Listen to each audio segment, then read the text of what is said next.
We have a quorum. We have 3 board members.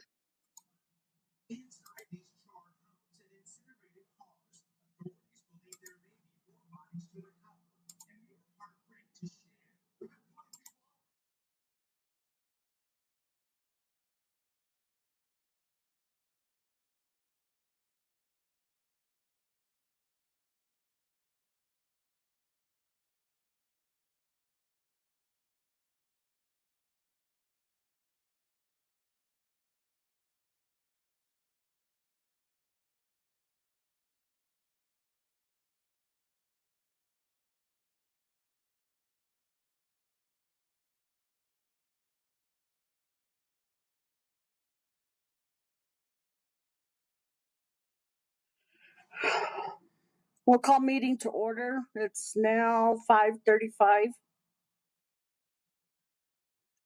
And we'll do a roll call.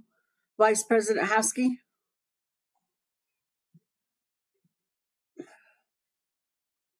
Secretary Wells.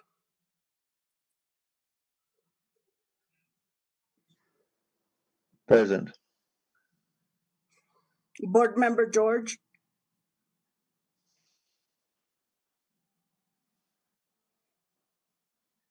Board Member Montoya. Present. Okay, I am here, so that's 3, makes a quorum. And we'll go on to item 2, comments from the audience. Any comments, Ms. Ray? I have no comments at this time, or there's no comments at this time.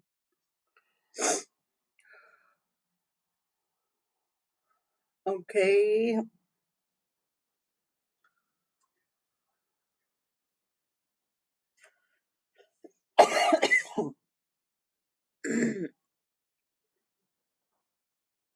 We'll go on to item A, request for approval of gift donation. New Mexico Farm Livestock Foundation for SHS FFA by Vicky Lake.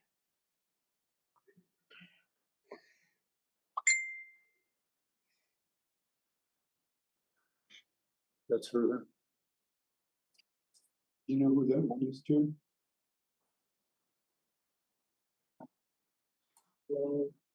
Hold on.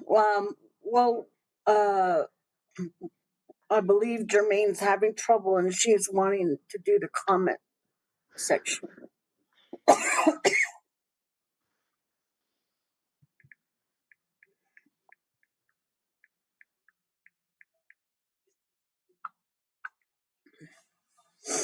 Is Jermaine connected?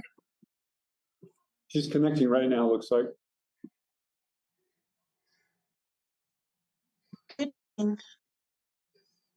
Yes, we're going to go ahead and go back Can to you hear the me? comments. Jermaine, Yes, ma'am. Yes, ma'am.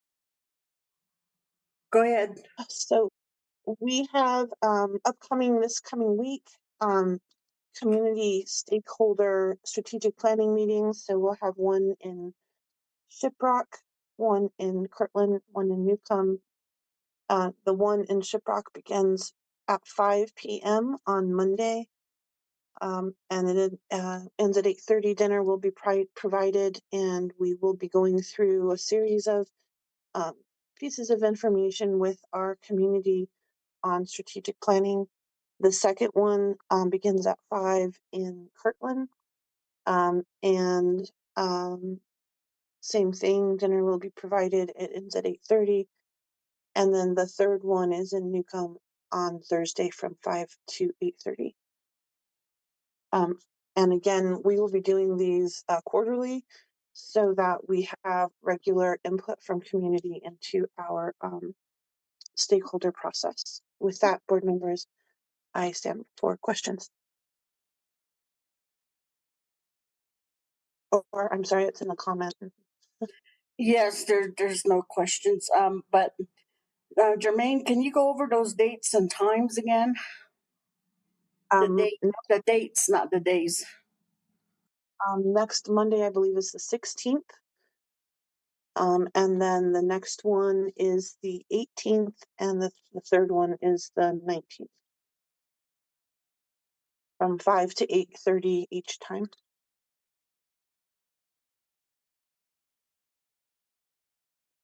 The flyer is also posted on the website, and I believe that Jared and Donovan have been posting them. My understanding also is that Jared actually physically took invitations to the chapters as well. We were having trouble with Facebook, so I'm not sure where we stand on that in terms of if we were able to use Facebook or not.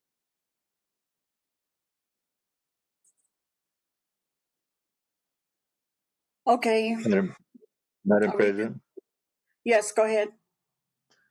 could you ask her to explain once again what that was? I only caught part of it and didn't understand it, and what it is, and again when it is. Absolutely, Board President. The purpose of the meeting is part of our equity strategic plan, and it comes out of our equity policy. And so we will be having quarterly stakeholder community meetings, giving our community a chance to participate in our strategic planning process. And the plan is that we will be doing this quarterly. This is our first one. We will be doing them in each community, and the dates, again, Madam Chair, Madam President, Monday, the 16th, 5 to 8:30 in Shiprock. Wednesday, the 18th in Kirtland, 5 to 8:30, and Thursday, the 19th, 5 to 8:30 in Newcomb, and dinner will be provided to participants.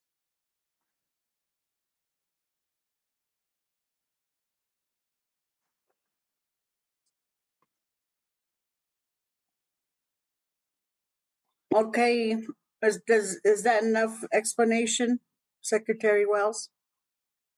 I think she also said something about it would be posted somewhere where I could go and take a look at.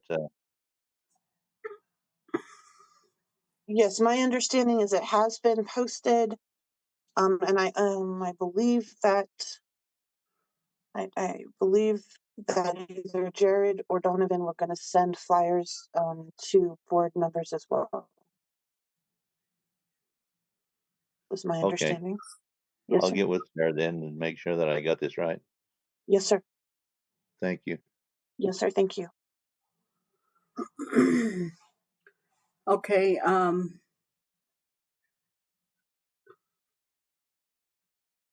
we're going to the next item on the agenda.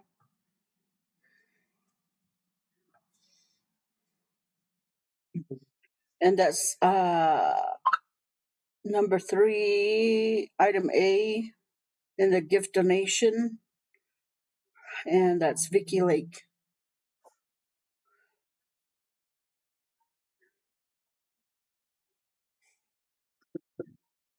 Anything yet? Board President Estes, I don't believe she has logged on. She is not here in person.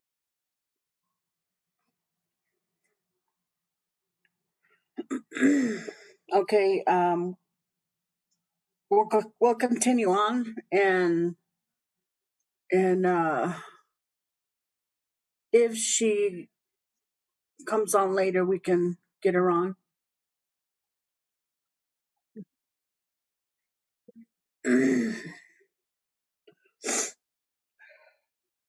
And we'll go on to item B, research study of indigenous K through 12 school leaders in New Mexico by Dara Tabor.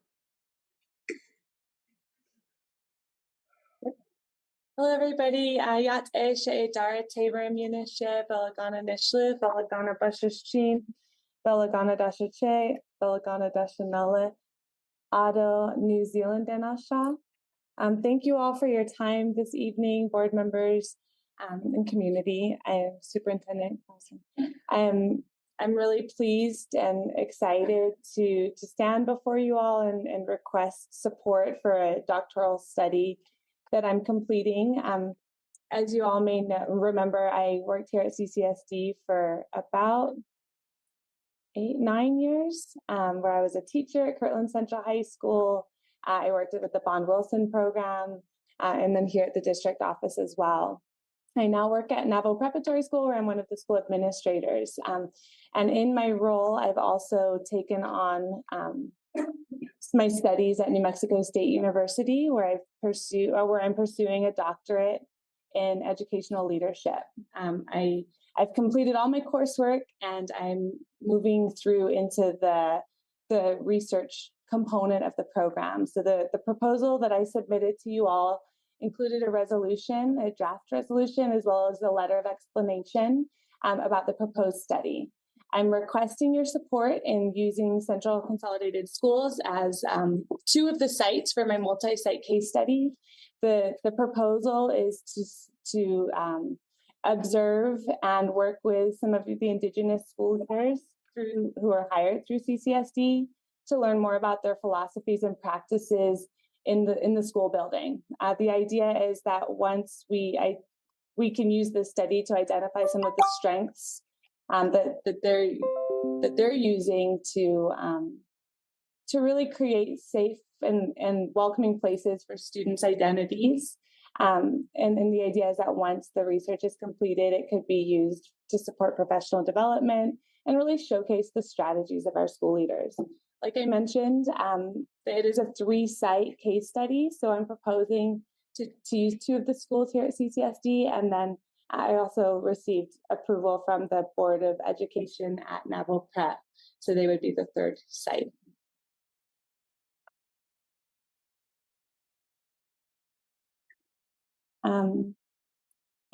One thing I wanted to add is that I think there's often questions about how the research would be used and what would be the impact of the study. My goal is that the study supports the work that's already being done here. I think there's so much strength, and in my experience, there's so much strength that our leaders are strength and talent in the work that is already being done in schools. So this is an opportunity to showcase that work. It is an asset-based study, and then to highlight and share it across Native and non-Native communities as well. So if there's no, that's a brief overview of my study request. If there's any questions, I'd be happy to take them. Thank you again for your time.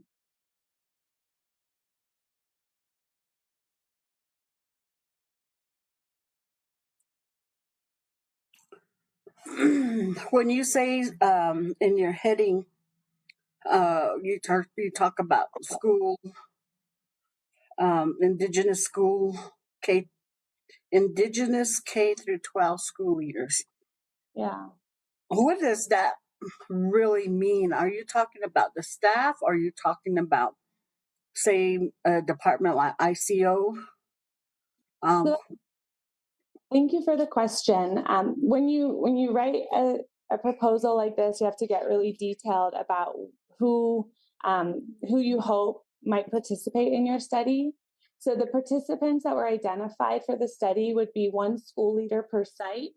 The definition that we use for this study for a school leader would be an administrator who holds an administrative license through an MPED. But there's also, in addition to the school leader, participants could be teachers as well. They participate in a focus group to learn more about the work that's being done in the school setting. So a little bit about the data sources that would be used. The data sources would include interviews, observations, and shadowing, so as well as the focus groups.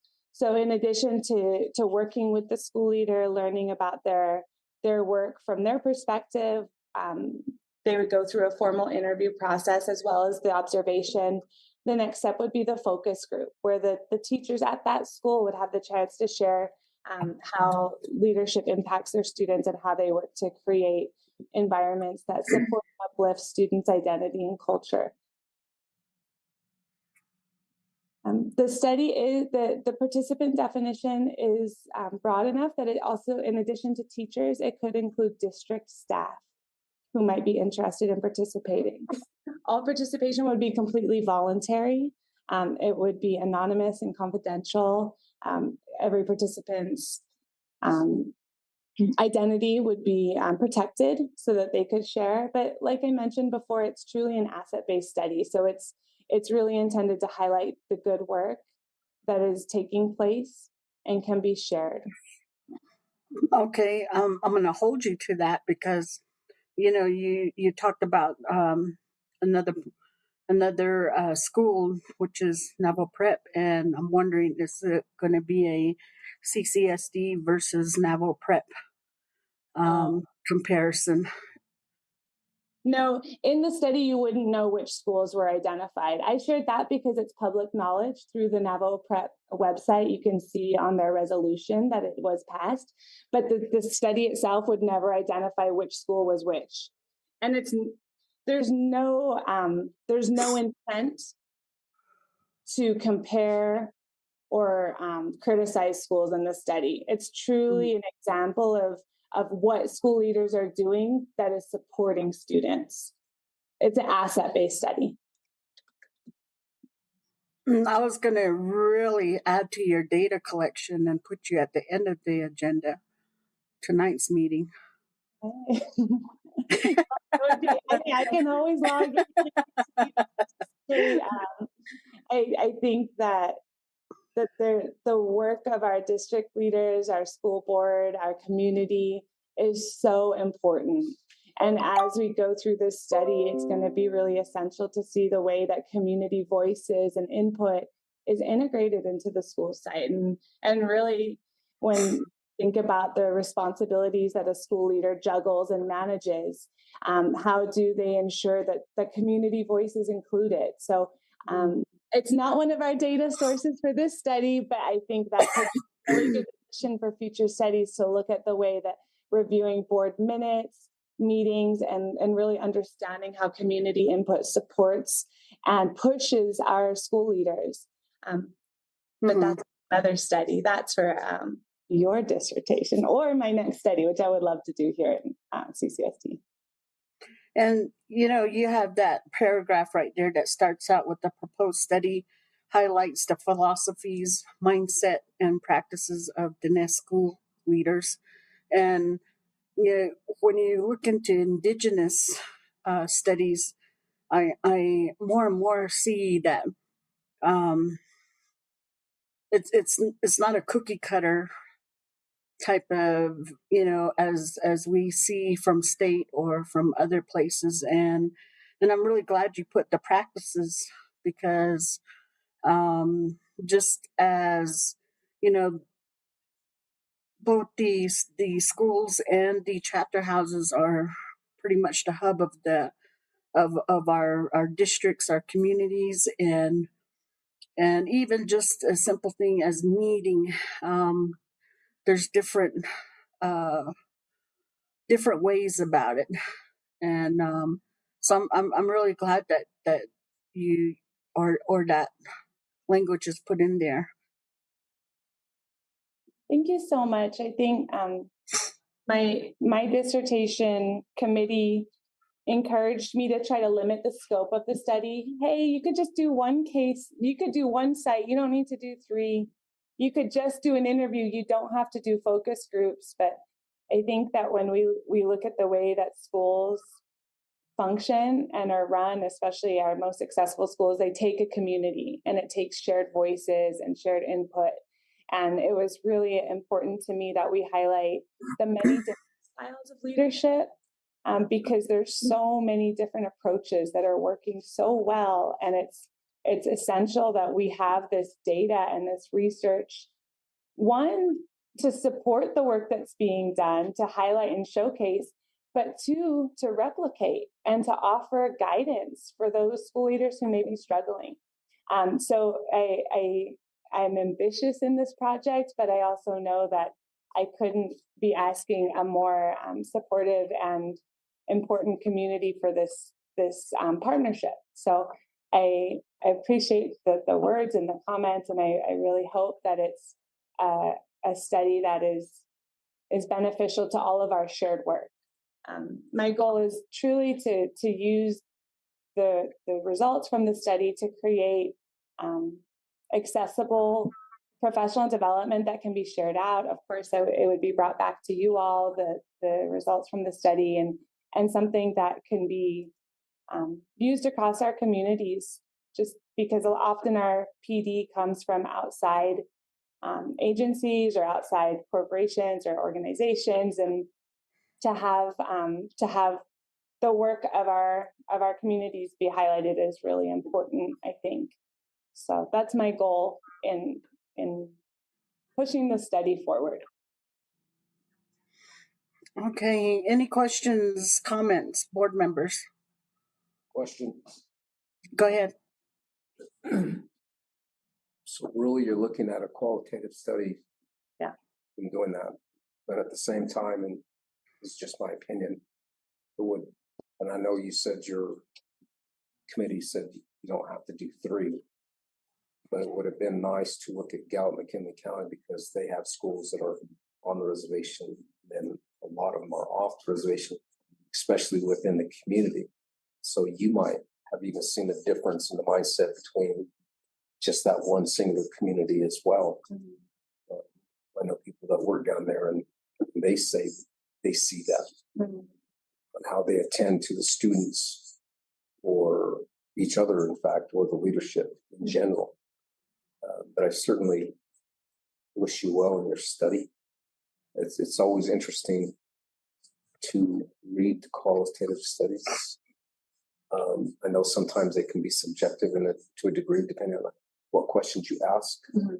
how you ask the questions, how you word questions. But they're certainly loaded with information that people are really serious about looking at, specifically certain areas. And in this case, I've read a lot.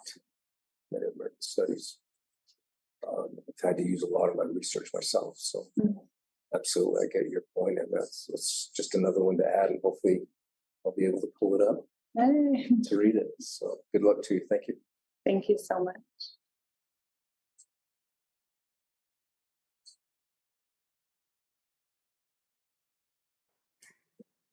Any other questions, comments, board members? I have no questions or comments. Thank you. Okay. All right, I guess we'll continue on. Thank you, Ms. Tabor. Thank you. Thank you, everybody. I appreciate your time.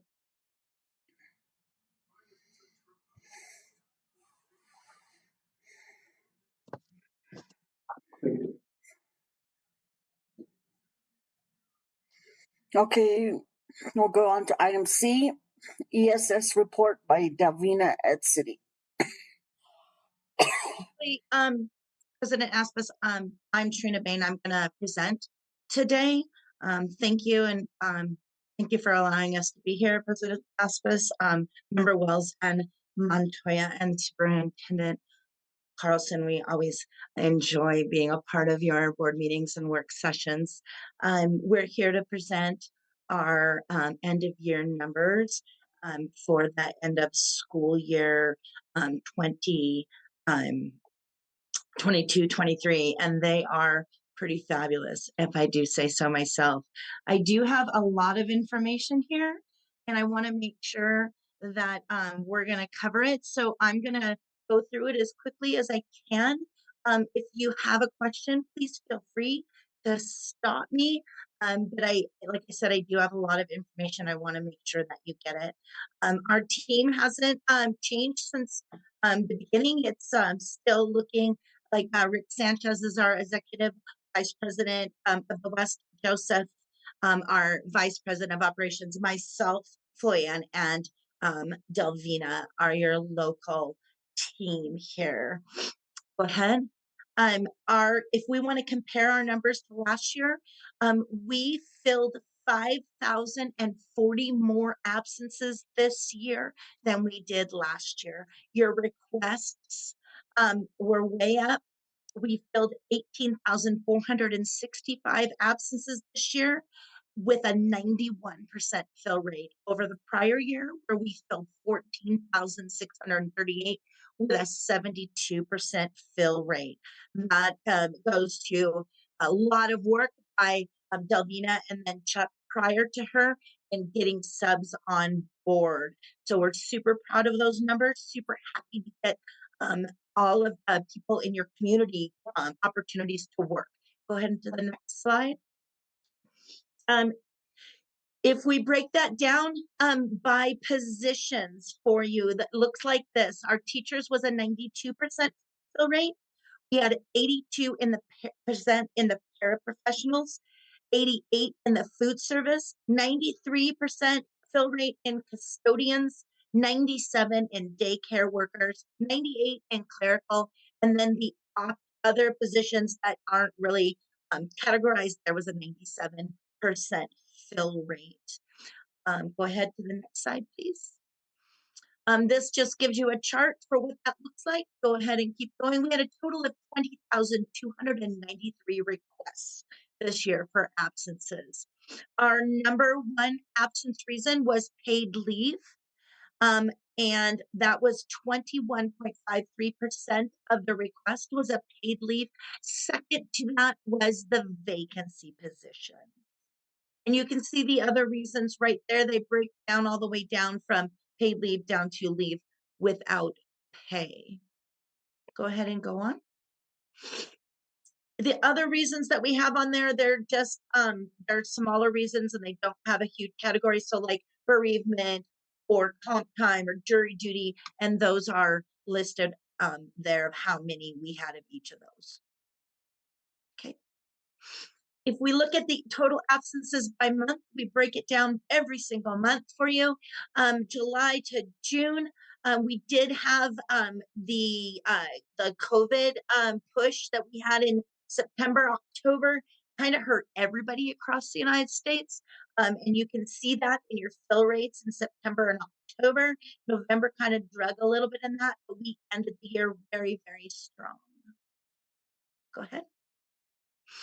Days of the week, we like to break this down to see if we have an issue with maybe people taking long weekends and that becomes a problem. But your staff is on it and we are pretty solid for every single day of the week.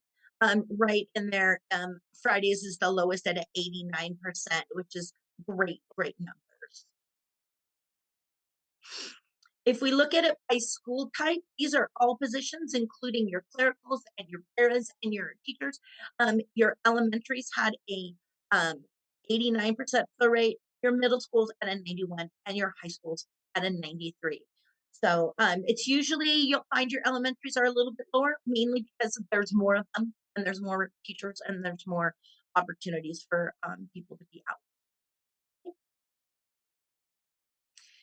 If we look at our schools, we try to break it down by schools every single year so that we can see if there's schools we need to focus on recruiting in those local areas. And so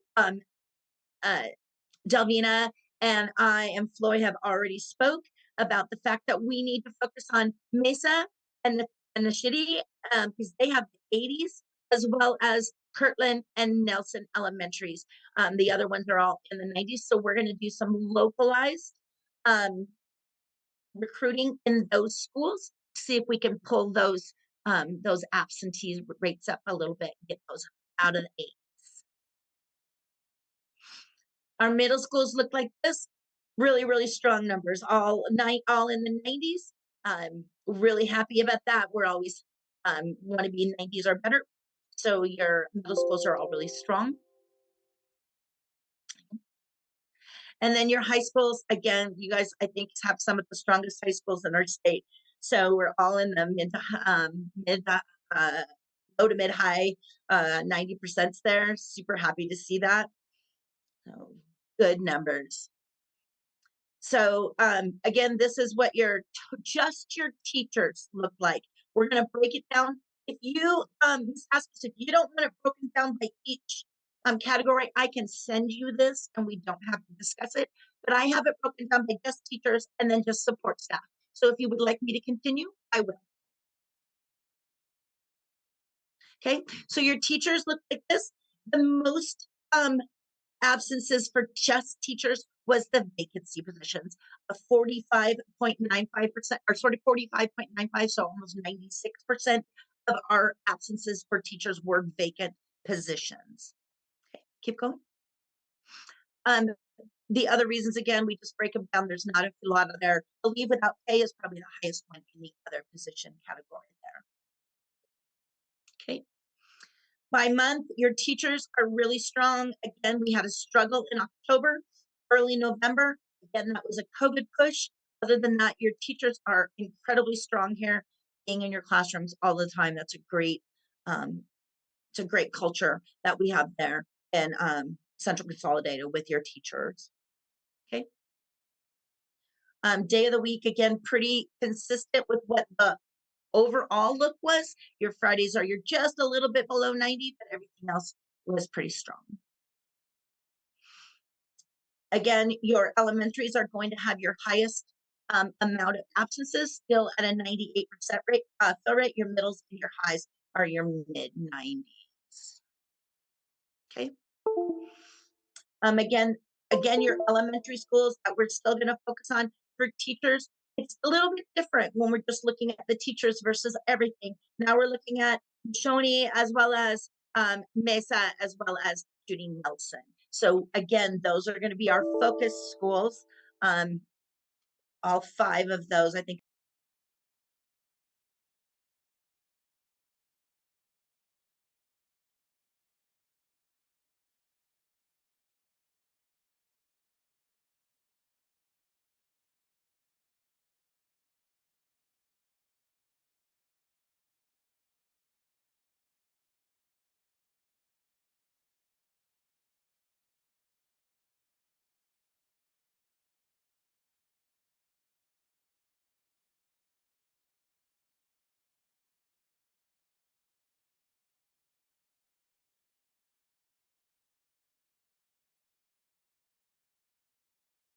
Some trainings and stuff going on there, and people were helping out. I'm not really sure what was pushing that, but we did struggle there in those months with your support staff.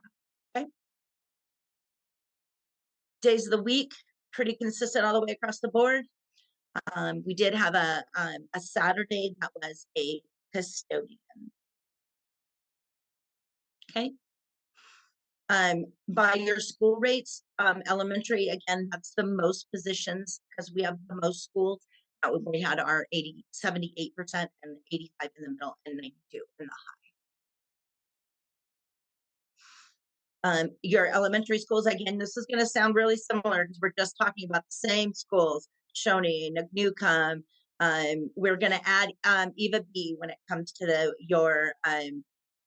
your support, but the rest of them are all ones that we're already going to be focusing on. Middle skills, you have to say, I'm so bad. To say, so can somebody pronounce that for me? To say bit, I don't know how to pronounce TBA is what they. Is it it's just that's what they TBA. call it? is what- Okay. Yeah. I try to be phonetic and I'm not good at the phonetics. I apologize. We struggled there quite a bit with our support, so I apologize for that. I practice a lot of these, so I'll keep going. Our high schools, those were pretty solid. Kirtland was the only one that really was below the 90%. So Kirtland was pretty good. We did do a lot of recruiting this year. We did a lot on digital. We have our Facebook pages, the homepage. We posted ads on Indeed. We did a lot of social media. We did a lot of things with the colleges, Goodwill, New Mexico Workforce Solutions, National Guard. Delvina was very active in jobs fair with the Department of Workforce and the National Guard Armory and Goodwill hiring events. We also are really pushing our refer a friend program. The last I heard at the last meeting we have given out in the 22-23 school year over $80,000 in the $100 bonuses for referrals. And honestly, the more we can get that out in the community and have your community members referring people and making that free money. We want to do it. So we've been really pushing that. And then we're getting support at the local flea markets and sporting events and chapter houses has been a really big strategy for Delvina, and it's been paying off very, very well. Keep going. We did have a employee appreciation luncheon on April 3rd. It was a great event. We had a good time. We gave away a lot of prizes. I believe we had around 40 some people that showed up. It was really fun. Delvina made this beautiful cake that you see in the lower right hand corner there. We also have decided that we're gonna we want to up our appreciation events. So we are going to start doing probably quarterly in Central Consolidated. And I think the first thing that we have talked about doing is like a substitute trick or treat. We're going to have the whole week of Halloween. You can come by the office, say hello, give us, some updates on how things are going for them, and we're going to have a little trick or treat bag for them. And then I believe we're going to put on something for the holidays. We haven't worked all that out, but we will get to some details out, and we'll tell you as soon as we know what we're doing. So we're going to do something just before Christmas break for everyone. We did have a lot of appreciation that we did this year. We gave away some prizes. We gave away some gift certificates. These are some of the pictures of some of the things that we gave things away to. And a few of our substitutes that are always there. We've got our lady who's always at the front desk who we love to see smile when we come in. Okay, keep going. And then again, our refer a friend. You guys know anybody that wants to be a sub, take $100. Got that out there for everybody. And then keep going. What we do have, Ms. Aspis, I'm not really sure if you have been had a chance to learn about this, and we'll just skip it real quick. But what we do have is an option for some of the vacancies that we have in some of our school districts where we have certified licensed teachers in specific subjects. We can bring them. If we don't have them, we'll get them certified in the state, and they can be a virtual one-on-one teacher. We have a teacher in the classroom. Our virtual facilitator will need one-on-one computers so they can be one-on-one with each other. But we have had some absolute fabulous results in there, and some of our test areas, the virtual instruction that we're doing, they're testing higher than the actual in-store or in-class. So this is an option for a lot of our vacancies that we're talking about that we have now. So I just wanted to throw that in there. You can skip through that. And we do have tutoring opportunities as well. We can skip through that program. We also have an academic staffing company that we just picked up last year that is now available to us, where we can bring in virtual speech language pathologists, occupational therapists, if that's needed in your department. I know that some of our districts are really, really hurting on some of these positions, and so to be able to fill them virtually is something that is a benefit. And then this year we have hired 141 new substitutes. 9 at this time we did this, which was last month. 9 candidates for certain were waiting there to receive their license, which I'm sure Elvina will tell you probably most of them are already there. We have 8 that are currently in that process. We recruited a second trainer for New Mexico for in-person training classes. So now we can do more if we need to do more. We also have multiple summer and early fall recruiting events that we were doing and were underway, and 25 ESS subs you guys brought on as full-time employees. So we're always happy when that happens for your staff. Keep going. We already talked about this with the board, so we don't really need to worry about any of this because this is already done. We did do you can go ahead and flip through that. We did do a We'll Miss You, Margaret little thing. We had a little cake for her again. Delvina made that cake. She's super talented. And she'll be missed, and we're really happy to welcome Carol. I had a chance to meet her last week, so I'm really happy, or 2 weeks ago. And that is what I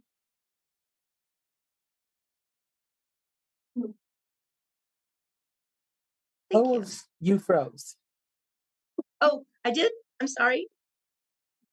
Am I still frozen? Oh, No, you're good now. it says my connection is unstable, so I'm sorry. I am open for questions.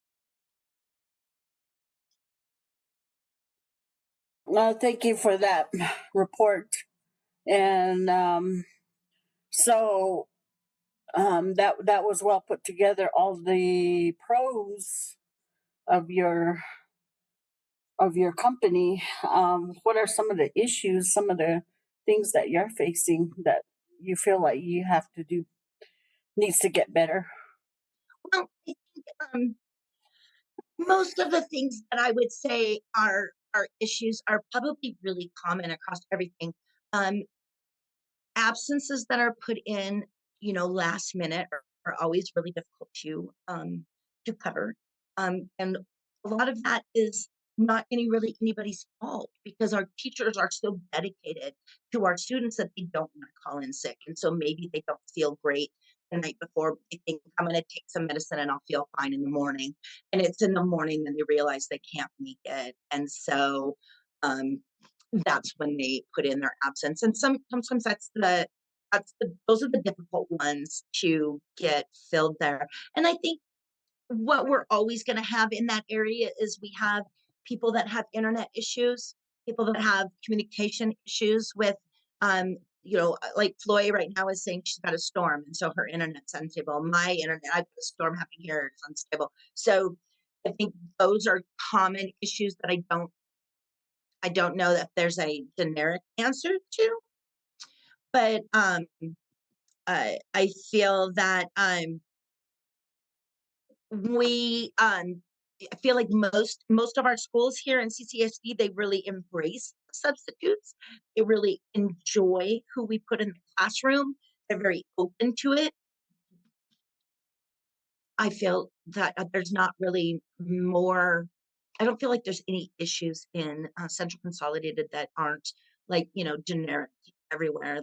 There's always people that are going to not have great days. There's always people that are going to be um, that we're going to have to put an incident report on, and we're going to have to coach and train. But I feel like we have had a really good run this last year and Central Consolidated, and I feel like it's been very positive.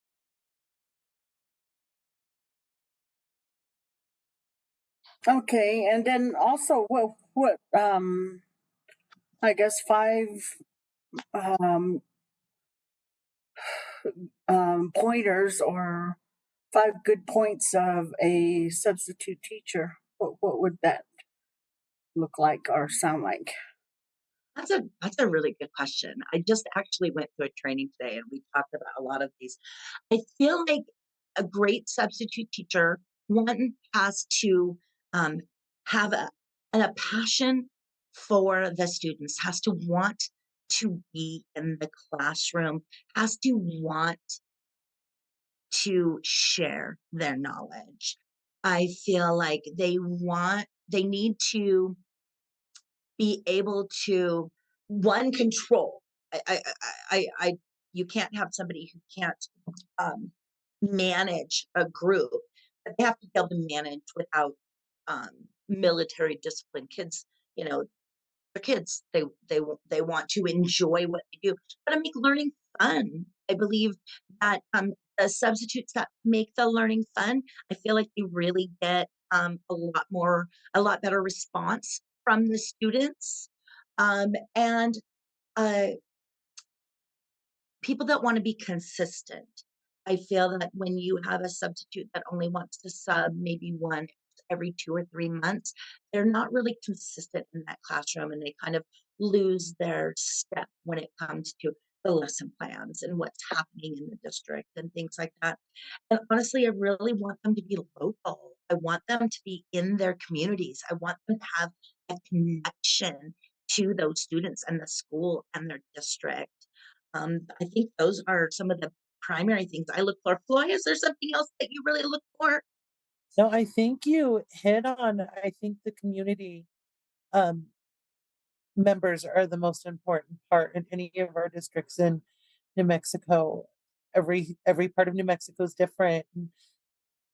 So if you have those people that have the passion for the school that maybe they attended or their kids attended, I agree with you wholeheartedly. I think that's number one on my list. Yeah, that's, I think everywhere you have, it doesn't matter really what district, in every district that I have, those parents that are connected to that school, or maybe that's the school they went to, or their kids Yeah. were there, how they moved on. They just feel connected to it, or they own it. I love that. It makes them really want to be there, and it really gives them a passion for what they're trying to help the children learn. So I like that. Okay, yeah, I was just reading on your website, that some of the 55 tips or tricks and ideas for substitute. And your first one was a positive attitude. They really Second one was follow the plans. Third, go in early. Mhm. 4 was have some time fillers in your back pocket. Yep. And 5, make the last few minutes memorable. And then it goes on to 6, fun math activity. 7, take attendance. 8, stay on task. To me, this, that's, I guess that's it was, it brings me back to the questions of a lot of our parents, that have issues with long-term substitutes, and they're not really getting a sound education, especially if they're substitute for core classes, and and then when we have such as today, what we deal with safety, and these threats that happen, that isn't um, one of the first 10 points, as far as in your tips as a substitute. So yeah, May may I it's address that? I sure. So we do a 5-hour in-person training. During that time, we really talk a lot about the lesson plan and how important that is, and why following that lesson plan is important. We also do touch on, when I say touch, we probably spend 20 to 30 minutes talking about the safety of the students and what to do if there's a drill. How, when you have to leave the building, that you have to take attendance when you get out there. Make sure you have all your kids. When you come in, you make sure you have all your kids and not other kids, and you're not missing kids. I mean, I just literally sat through a 5-hour training today, and we had quite a bit of talk about that. And it's an open forum, so people have conversations. Yeah, well, I had a situation where, what do we do when this happens? And so there's a lot of conversation prior to putting them in a classroom about those exact situations. Yes, and just really thankful we can have the discussion and clarity right now, because I don't want it being said that should have been CCSD's position to do that, but I think it's all of us that we need to make sure that safety is first. Any other questions, comments, board members? Question. Go ahead. So in respects to the quality, how do you qualify your substitutes impact on these classrooms, especially when you're talking about long-term subs? Is there any way to gauge that? Well, we really depend on you guys. So if we have a sub that we have put in, it seems we're talking long term, even if it's just a short term, 2 or 3 days or a day. We have a substitute that is not performing up to the levels that we want. We do have the process of the incident report, and we do want that. We welcome those, because I would much rather have somebody 3 to 5 days into a long term assignment come to me and say, "Hey, Trina, this person, while they're doing the lesson correctly, they're really not managing the students." And then maybe we can come in there and we can be like, "Hey, let's talk about how to manage students. Let's have some more training on that. We have a lot of opportunities to train and retrain our people before we go to simply replace, which if somebody's not working out, I have absolutely no issue with taking this long-term sub out of a position and putting somebody else in that might be a better fit for that class. I've done that on occasion when maybe the personality of the class didn't work. I had a situation in Washington County where a woman just she just didn't mesh with the kids, and we had to replace her. And that she was a great student in other classrooms, just didn't work with that one. But we have a global training network where we have 500 different training courses that we can give to our subs for free for them to go and learn. We also partner with Smart Classrooms, and in there is about 2,500 books about classroom management, about how to handle a difficult student, how to handle a lesson plan, or how to form a lesson plan. All of these things are free for our subs, for them to use as resources to become better. And we can tell them they can't go back in the classroom until they accomplish this. We have all kinds of ways to make sure they either improve their performance or we move them on. We're not going to put somebody in that we're not happy with. And if you're not happy with them, we want to know because we want to fix that. Okay, so another question in regards to compensation for your substitutes. How does CCSD rate in comparison to the other school districts around us? That's a really good question. You guys just did a really nice pay rate increase based on your licensure levels. And I believe that around you and down to Gallup, I believe, Floyd, correct me if I'm wrong, I believe that you are now on the top of that pay rate. Is that correct? And actually in most of New Mexico. Most of New Mexico. That's why I wasn't going to go all the way down into Santa Fe, but Yeah. I was pretty sure that I know it. I know they're on the higher than west side. You guys are on the top of that pay Yeah. scale. So the follow-up question to that is, are you using that as a selling point to take subs away from the other school districts around us? Absolutely. Right. We actually we just got that we're waiting for that signed addendum. As soon as I don't put anything out for the most part unless something's completely signed. And so once everything's signed, we already have it all set up for marketing to put together a flyer, and we will do exactly that. And we will probably do some direct mails. I was thinking we could do some every door direct mails and maybe up in Farmington area and see what we could do about Bloomfield, Aztec. pushing some of that numbers to see if we could get some more people. Okay,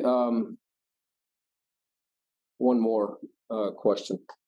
Yes, And I sir. think I had asked this last time you were in front of us in Kirtland about doing a survey of the actual teachers and the services that you guys are providing. Has that been considered or done at this point in time? I believe that we went to set it up, and we were struggling with getting that out. I was getting a little bit of pushback.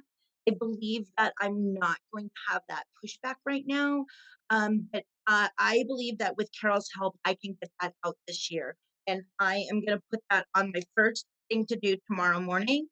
To talk to Carol about getting that teacher survey out because that is super important. I did talk to several teachers when I was there last week, and I got some really good positive things back. It was really nice. I unfortunately ended up with a really bad migraine on the second day, but I was able to go to the first two back to schools. I missed the Kirtland, which I was really bummed about, but it was really nice to see all the teachers and all the excitement and everybody. It was I was really glad that I was invited to go to that. So thank you for allowing me. Thank you.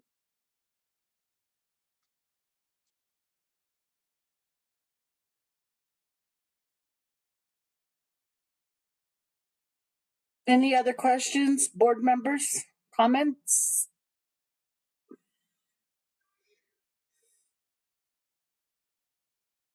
I have no questions. Vice Haskell? President Haskey? I don't have any other questions either. Thank you. Okay, and this was on ESS. Ms. Askus, if you would like a copy of that presentation that we have, I can send it to you, or I believe that Superintendent Carlson has it as It's on board. Well, Okay, thank you. well. We'll Thank go you on for having to- us. Thank you. We'll go on to item D,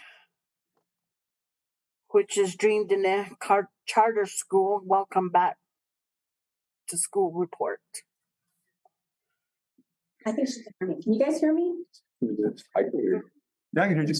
I'll put my teacher voice on here. Okay. I think I've ever. Good afternoon, everyone. My name is Nadine Chado. No da idene nishle, not idene bashichin, et ani da shiche, chishet da shanala. I am currently the head administrator for Dream Dene Charter School. I've been there for approximately 1 year, so this is pretty interesting for me. Interesting. Charter school is different. I also have several years of experience in administration and teaching. Dream Dene Charter is a very small school. We right now have enrollment of 24 students, 6 less from last year. So, and then we also have 7 staff members right now, currently looking for another teacher. I noticed you guys have sign-on bonuses, which is really great. Unfortunately, we can't do that. So we're having struggles with our teaching staff, trying to keep our teaching staff on board. We also have Dene Language and Culture as our foundation. I don't know if anybody knows about that. Dream Dene was created with that idea of having language and culture as their base. So we pretty much tag on the academics to that part of it. We are currently, during the summertime, we went over our curriculum and revamping it to include language and culture. During the summer, we lost our language, culture, and teacher. Our Dene language and culture teacher, he decided to move on. So we're looking for another Dene language and culture teacher. We do a lot of partnerships with different organizations that deal with charter schools. One of them being NISN, NACA Inspired School Network. So currently we're looking for a teacher and they are helping us. Also, we have the land-based learning program, which we are getting started again. We have several field trips scheduled for this next month to meet the gardens up in Nappy and to do some local field trips around the area. Again, we are land-based project foundation as well. This year, we are going to be going through reauthorization of our charter school. And we had several community meetings and meeting with our parents and meeting with the board. And we have decided that we would like to take the direction of going back with the state. We appreciate all of CCSD's support and being our authorizer for the past 4 years. But I think we're going to go back to state. We have our application is due on October 1st. So from here on out, we're going to be pretty busy getting our data, getting our narratives, getting our information sent back to the state. At that time, they will just reevaluate our application and then decide on it in December. And that is all that I have for my report today. We're right in the middle of open house. We have open house going on right now. So I need to get back and give my closing comments. Thank you. Thank you so much for the update and the presentation. And yes, I was told that you were doing your open house, and I just told, whatever works. just as long as we either hear from you today or Tuesday. But thank you so much for coming out. Thank you. And I have some parting gifts for you. Thank you, Ms. Chow. What? We have bags, we have t-shirts, not t-shirts, but we have cups for the board. These are cool cups. And then maybe a couple for the superintendent. It says Dream Danae on it. That's great. So I'll leave that with you. And then we have pins, just so you know who we are across the street. So anyway, I'm gonna leave it with you. Just make sure Carlson doesn't pawn it. I'll leave that with you. And again, I'm sorry for me having to exit so quickly, but I Thank really you. need to get back. Thanks. Thank you. I'll leave that with you. So, there's pins My goodness. Thank you. and yeah, It's galore. yeah, we did. We good deals. You, Reciprocate one of these days. yeah, Thank you. thank you. Thank you. We'll see you later. Yeah, it's good to see you. Bye-bye. Bye, Dora. Okay, we'll go on to item E, which is RFP 23-550-147, Applied Behavioral Analyst Therapist by Amanda Sutherland. Go ahead. Sorry about that. I was stayed muted. Good evening. I'm actually going to pass it over to Becky Brandt and Joel Ballasby, and they'll go over the RFP, and then Joel can go answer any questions. Thank you. Good evening. I'm Board President Aspis, board members, and Superintendent Carlson. I'm going to present the RFP for the Applied Behavioral Analysis Therapist. An applied behavior analysis is a research-based intervention based on science and learning and behavior, providing support to academics, functional, and behavior concerns. Through this RFP, each company submitted a proposal, and during that, these proposals were reviewed and they were evaluated by using the criteria of personnel, organization qualifications, experience, support, and organizational references. If on the second page, we had 3 companies that submitted proposals, and the chart shows how each company scored based on those criteria that I just mentioned.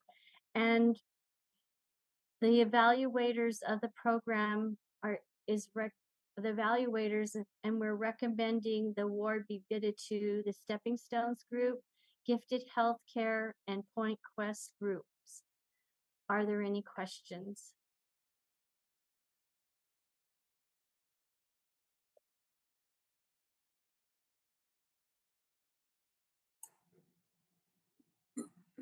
Any questions, board members?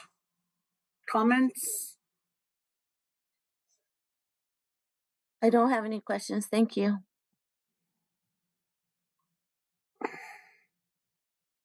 Okay, this is for behavior analysis therapists. Yes, for an applied behavioral analysis therapist. And can you go back on your paperwork? Okay.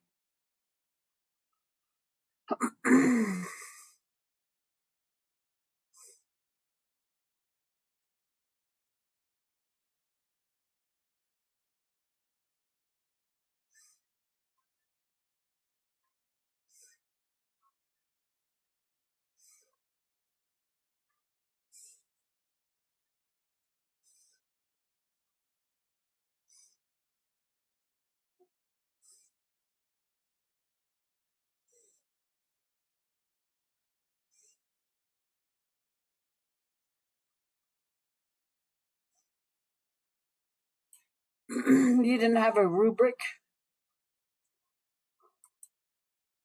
The rubric or the criteria that was used was the personnel, organization qualifications, experience, support, and organizational references.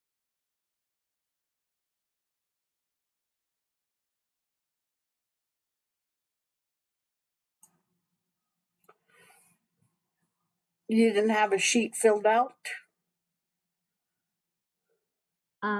I was not given a sheet for that. I was just given on the next page, you know, the total raw score and the average score for each company, based on how the evaluators of the proposals rated each companies in those areas. Okay, I for one would like to see the whole package, and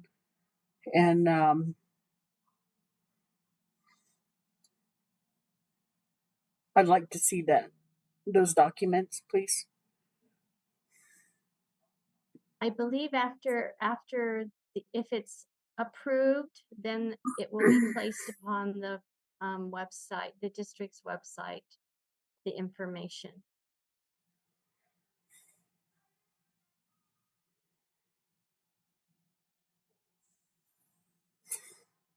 So you would want us to go ahead and approve on limited documents now, and after the approval, then public has access to all the documents? Is that what you're saying? Is that what I'm hearing? I think the best person to ask those questions of would be Christy Walters, since she's the procurement officer and she knows all the guidelines and regulations for that. Superintendent Carlson? President. And in the past, you know, we've been given the rubric and how that was done, and so I'd like to see the whole, all the documents. Perhaps Tuesday. You bet. I believe we can do it. I know Southern does have a hand raised. Amanda, you want to jump in at all? Yes.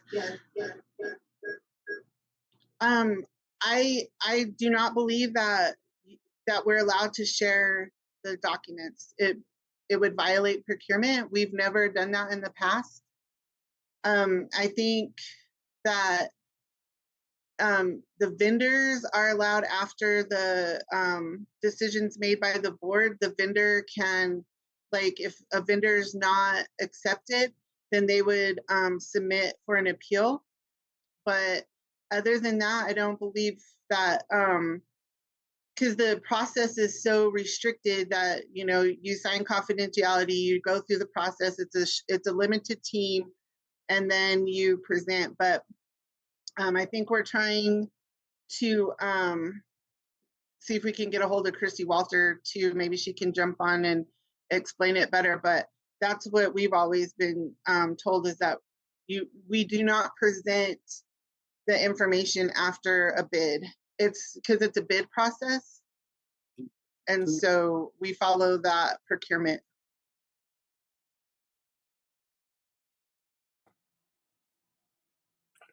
Superintendent, I'd like this back on Tuesday. You bet. And I don't know if we have some more folks who might be able to. I apologize for not really. I don't do one or the other. I've heard those, but we do have a couple of people online. Perhaps. Okay, I'm not going to get into a debate or discussion or, you know. Okay. Let's just bring it back Tuesday. Thank you. You bet.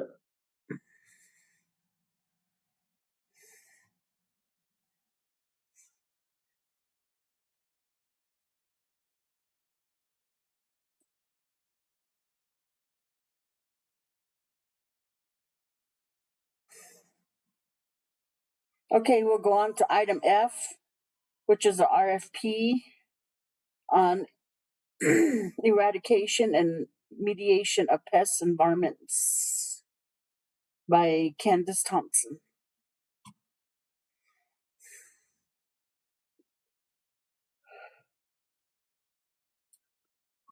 Good evening, Board President, Board members, Superintendent Carlson. Tonight, I would like to bring to the board the RFP for the eradication and mediation of pest and varmints. We had one bidder. Sharon, if you could please scroll down. Reply to this solicitation, and it was San Juan Wildlife Services, LLC. The company understands the needs of our district when an urgent need arises. The company details the urgency of pest, varmints, situations, and care about providing and meeting customer service needs. And the customer has knowledgeable technicians and have detailed information on support to meet the needs of the district. We have used this vendor in the past in helping us with our vermin problems on our athletic fields. So I feel very confident that this vendor can meet our needs as they arise in the district. With that, I stand with it for questions. And this is the only documents you have? Yes, Board President Aspis, this is. This Okay. is traditionally what we submit to the board for your review. Okay, we'll go ahead and continue this Tuesday. Thank you. Madam President, I do have a question. Go ahead. You said rodents on the athletic field.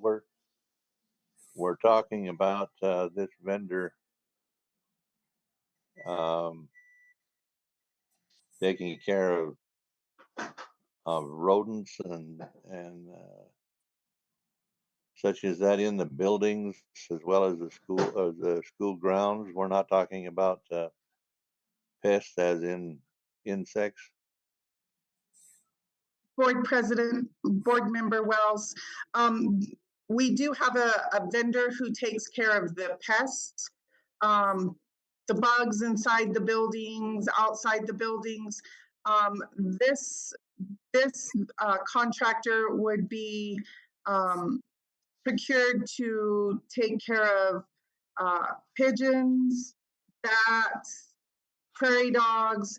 You have to have a specific licensure to take care of some of those species. And this vendor carries that license to provide those services. Okay, thank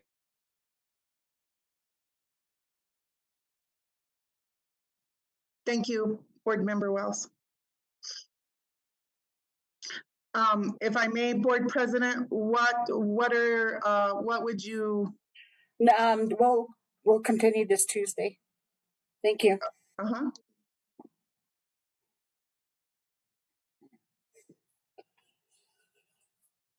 Okay, we'll go on to item G, update on warehouse fire sprinkler system and Shiprock High School HVAC system. Board President, board members, Superintendent Carlson. Again, today, the warehouse project will be advertised in the papers and the plan rooms on Sunday. General contractors may pick up the plans and spec books starting on Monday. So this project is fully designed and we are ready to move forward with it. Are there any questions, or would you like to hold the questions till the end of the report?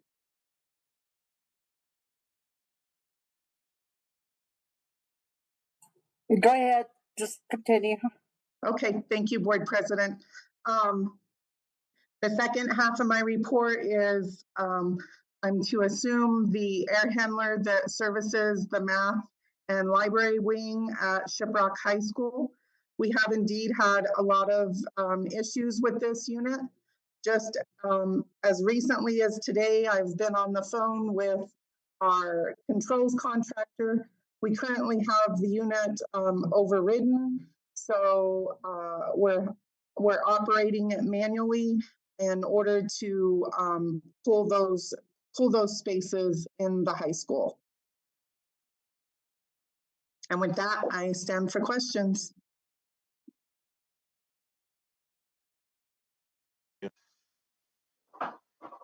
Madam President, I have a question for Ms. Thompson.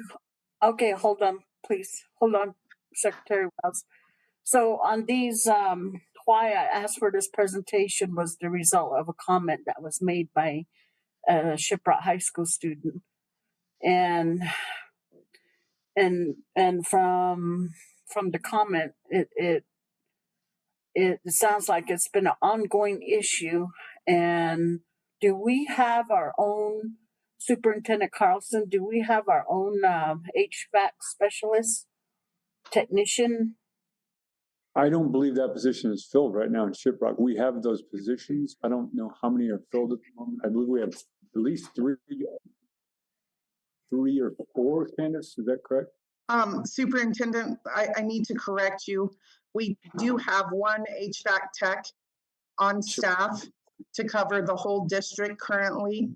We do have 3 open positions for HVAC technicians in the district. So yes, sir. Yes, ma'am. We do have our own HVAC tech in the district.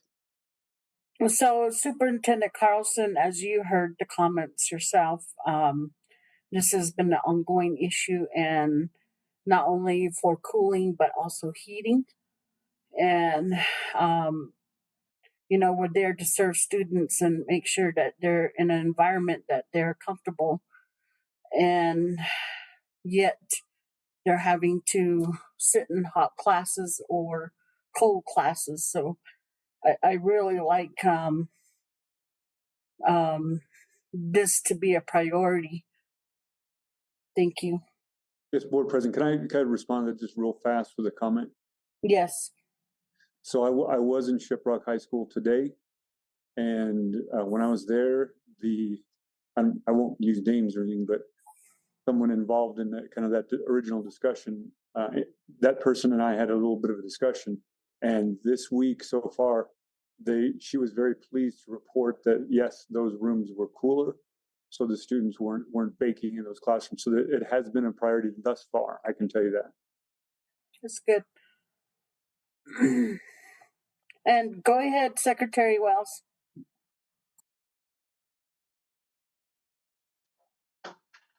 Well, that for the most part answered my question, so I'm good for now.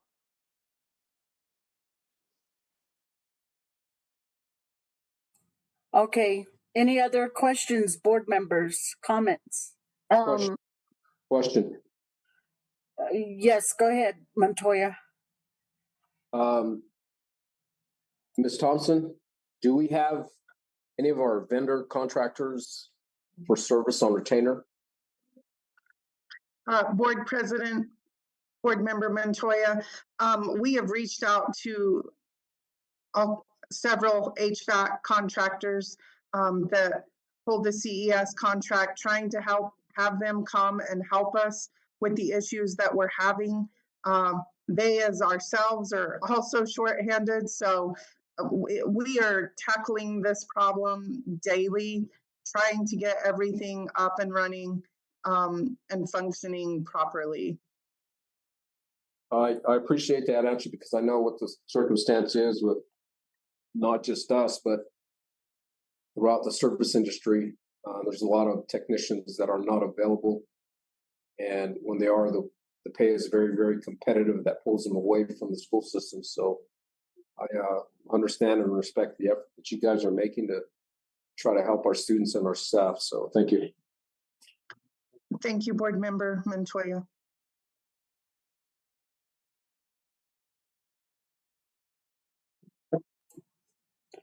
Okay, Vice President Haskey, go ahead.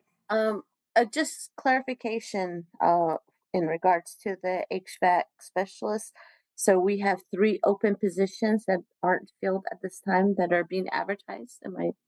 Is that what Board, what you just Board, stated? Board President, Vice President Husky, yes, ma'am, you are correct. There are 3 vacant positions that have been vacant for several years now. As Board Member Montoya pointed out, it is very, very difficult for us as a school district to compete with the private industry and what they are paying those technicians. Okay, thank you. Thank you.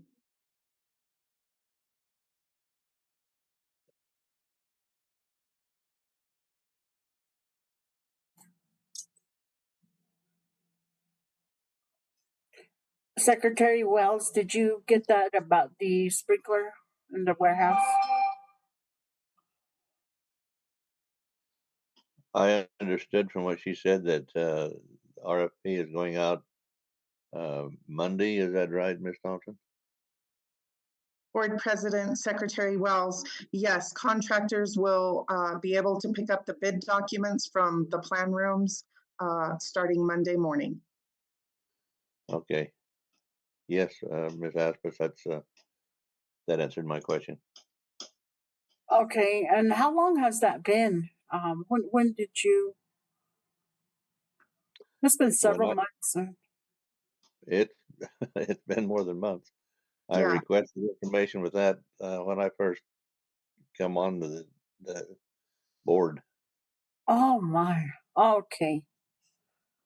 Well, So, that's good. yeah, Board President, it takes us, there's been some challenges with the design. There was a lot of research that we had to do.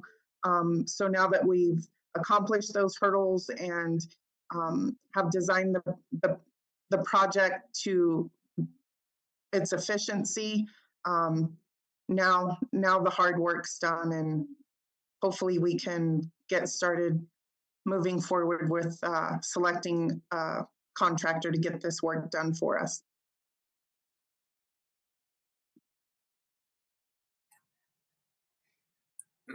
So before I go any further, is our board attorney on? Yes, ma'am, I'm here. Oh, okay. I don't know if you're following the discussion about the RFPs, but and I do want to ask a daring question. Am I wrong? Typically, the reason we do rubrics or summaries of the process in open session is because those documents are confidential until the RFP is awarded. And so if the board did want to look at those documents, we would need to do that in executive session to make sure the confidentiality was maintained.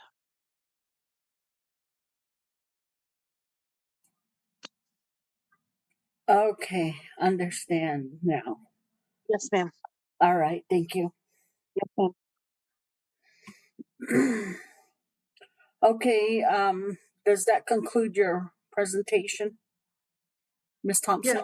Yes, Board President Aspis, it does, unless you, if any members have any further questions.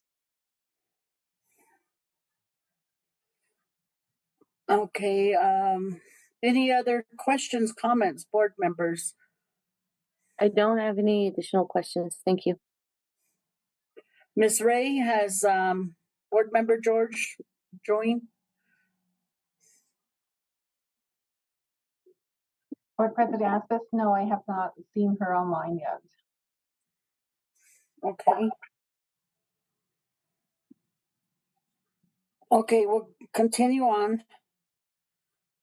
Thank you, Board President. Have a good evening. Thank you, Candace.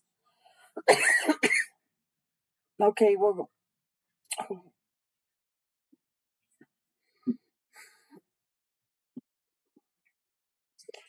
go on to item H, update on audit for special ed services by Jermaine Chappelle.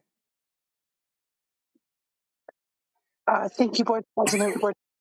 The firm has been selected for that, and it's Walsh Gallegos. We are in the process of setting the first initial steps up, and that's to work kind of in the schools first, and then they want to work their way up from there.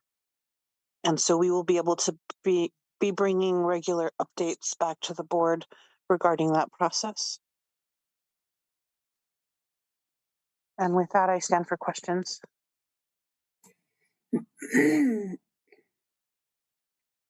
Question.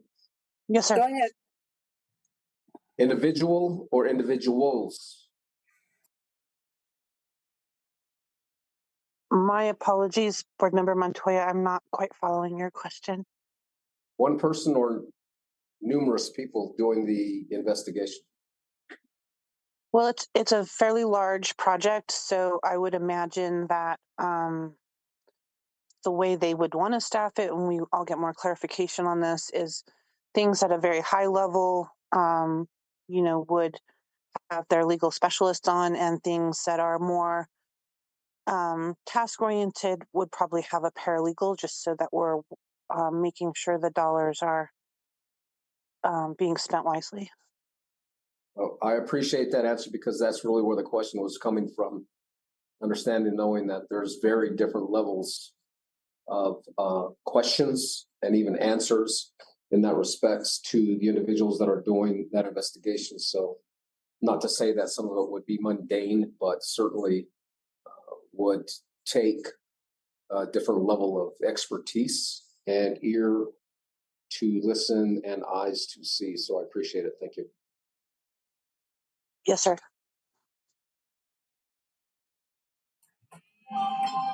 My question would be, with the new separation of special ed from PED, what's all going to come with that, and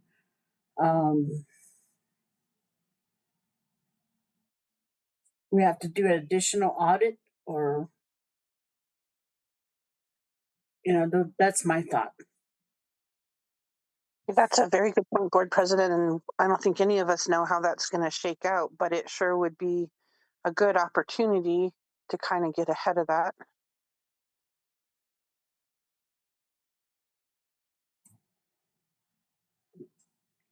Any other questions? I have a question. Go ahead. In regards to this, the audit on special education services, have we been given a timeline about the duration? How long it possibly could take? Vice President Haskey, Board President, board members, I think what would be a great idea is if in the September meeting, we brought them back to kind of describe their overall process. And I don't think it needs to be a very long duration. But I don't have an answer for that right this second, Vice President. Okay, thank you. Yes, ma'am.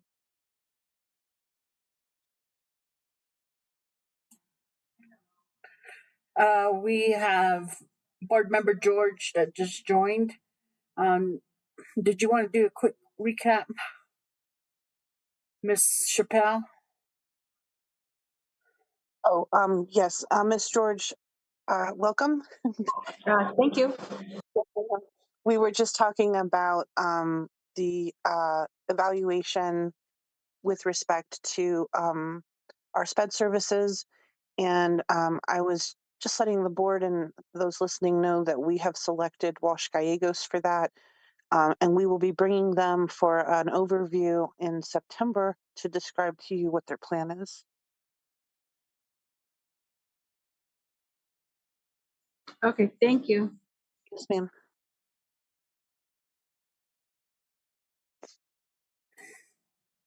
Okay, any other questions, comments, board members?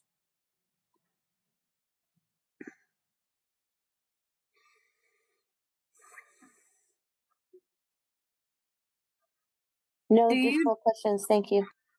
Okay. Ms. Chappelle, do you know how long this is gonna take?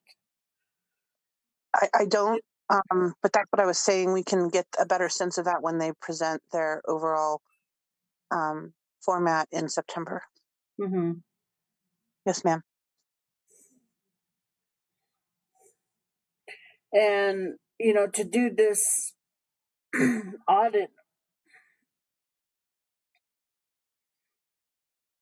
Okay, and I'll no. Okay, all right. Thank you. All right, does that conclude your presentation? Yes, ma'am.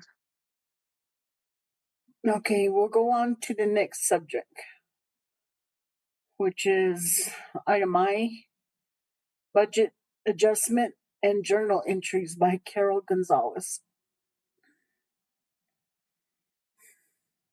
Good evening, President Aspis, Vice President Haskey, Secretary Wells, members of the board, and Superintendent Carlson. So I'll start with the very first budget adjustment. It looks like it's number 5M. It's a transfer or a maintenance bar between function 2500 to 2200. And it's a transfer to cover contract services for a project. If I can see it a little bit better. Let me zoom down. Okay. The next one is 11,000, 2,500, moving a maintenance transfer to cover other contract services in the amount of 455,000. I'm sorry. And again, that's operational from the 2,500 function to the 2,600 function.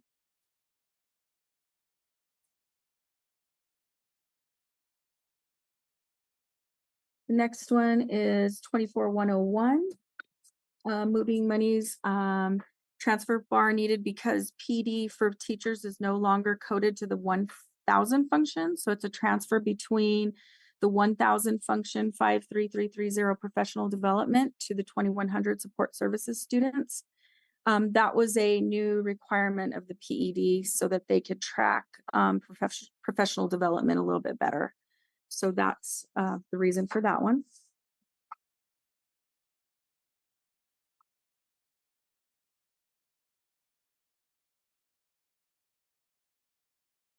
The next transfer is a transfer in 24,109. Again, moving funds into the 1,000 function for New Mexico School for the Deaf. They're moving it out of professional development and into the other contract services from function 2,100 to function 1,000.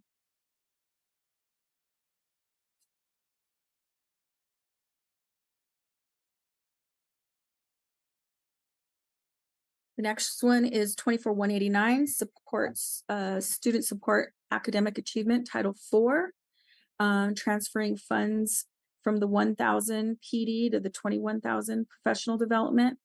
Again, same issue with the public education department creating a new code. And so from the 1,000 to the 2,100 function.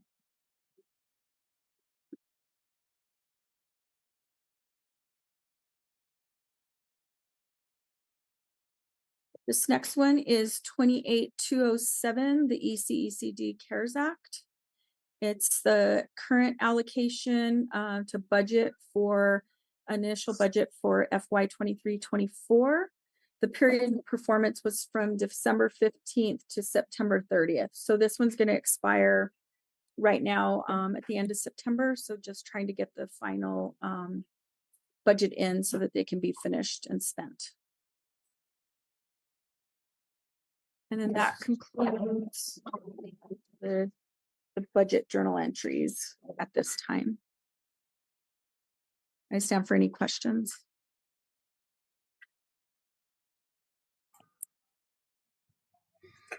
So with all this kind of movement, transfers, any concerns on your part?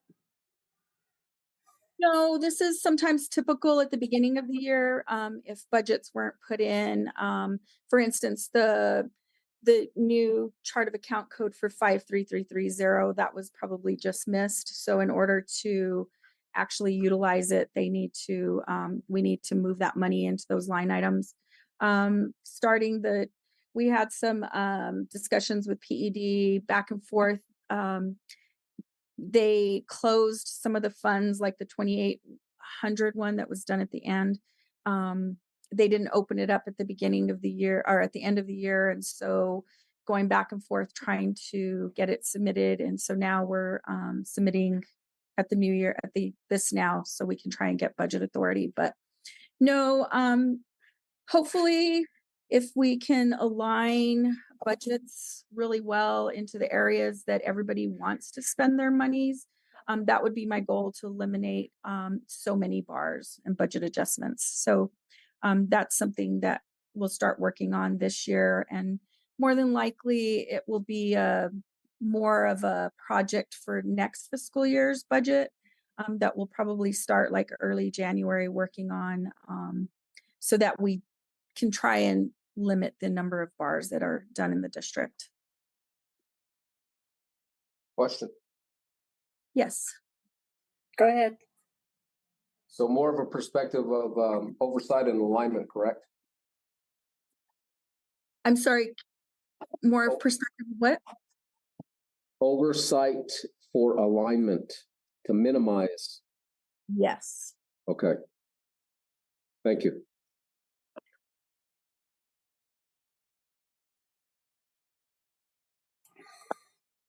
I guess that would go along as that you see a lot of bars, excessive bars. Thank you for being transparent about that. And any more questions, comments, board members? I don't have any questions. Thank you. Sounds like elimination of transfer bars going to make it a whole lot less confusing for everyone. I applaud your effort in doing this. Thank you. Like I said, we'll try and limit them for this year. Initially, we need to do some alignment if we can get it all done, but more than likely we'll see it more in the following year, because we need to build the budget more precise in terms of where it needs to be to start out the year. Well, I understand that it moving a mountain can't happen overnight. So, but the fact that you see the issue and are trying to minimize the problems, work involved, that's commendable. Thank you. It's a big district, so we've got some work, but we will work on that. Thank you. Board member George, any comments, questions?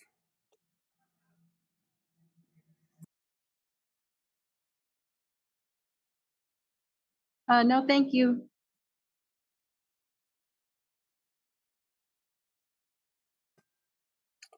Well, does that conclude your report?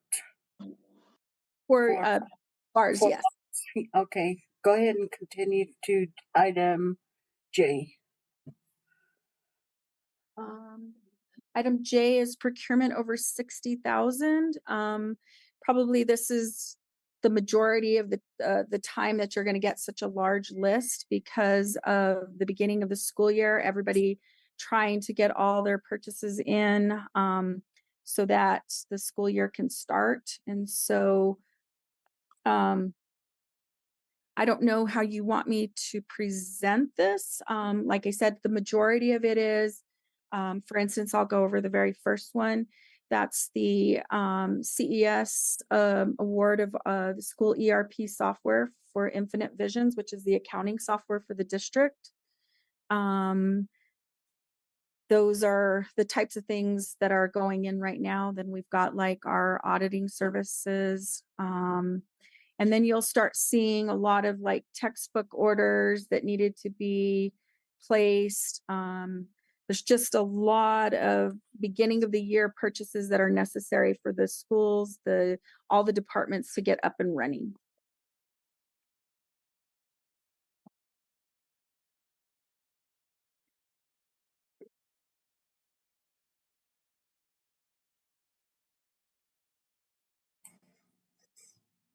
Well, there's 66 pages, Carol, so you'll go by line. That's the initiation. Oh boy, you guys want to be here a long time. I guess what I would suggest is maybe if you have any concerns between now and Tuesday, if you could maybe on something specific, ask Miss Ray, reach out to her and let me know if you need more information on one item specifically, I guess. Would that be the best way to handle this? Yes. As far as utilities and those things, we have asked in the past that they kind of either be color coded to where we know their utilities, and then I've asked about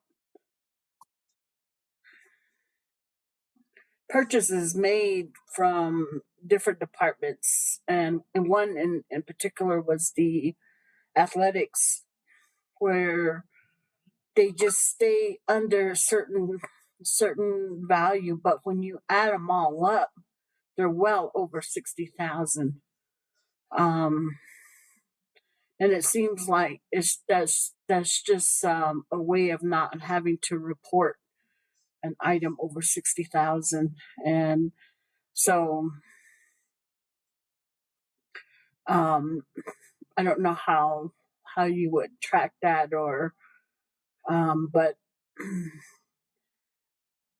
just by view, and we could see that some of these are such as the copier expenses and utilities, and I think the other big major one was like the internet, the CenturyLink, and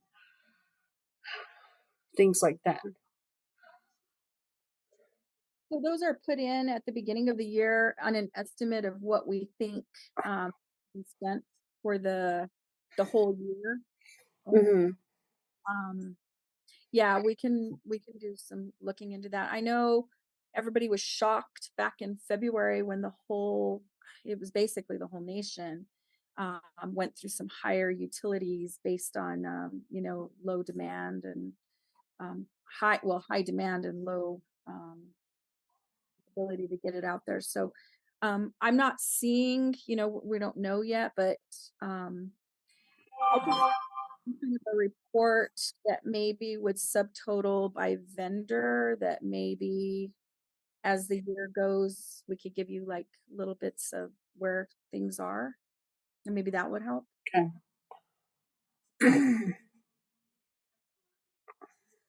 Yes, that would help. Thank you.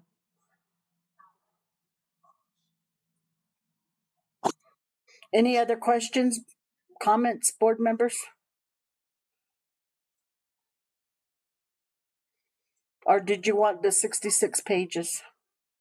No, I'm good with this. Thank you. Thank you. I think, Madam President, that having this at our disposal, we can look at it and review it, as I think that's why Sharon posted ahead of time, so that we can look it over and then pose any questions. Hopefully that's what we're doing. Yes.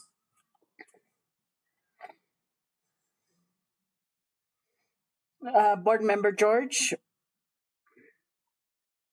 No comment, thank you. Okay. Okay, we'll continue on to item J, procurements over 60,000.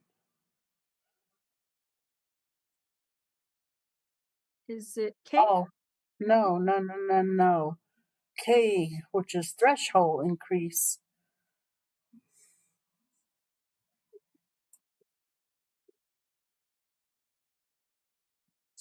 So this, the previous threshold was the 3,500 and the board had voted to go up to 10,000.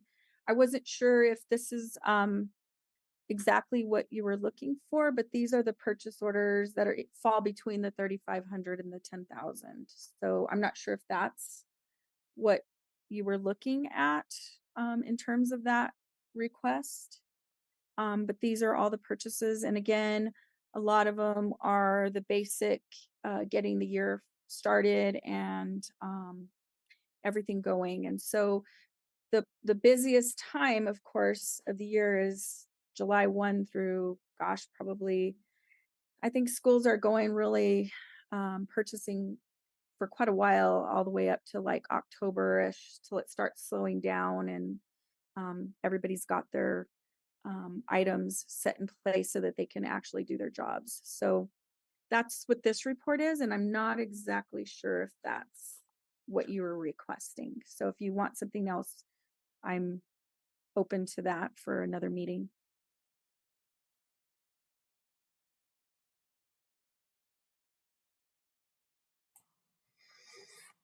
Yeah, what I'm asking is a lot different, which is to put all, like the utilities that the district has and put them all in one, or color code if possible, and so that you can see right away what that expense is for, or what that money is for. I don't know, or if you could use this I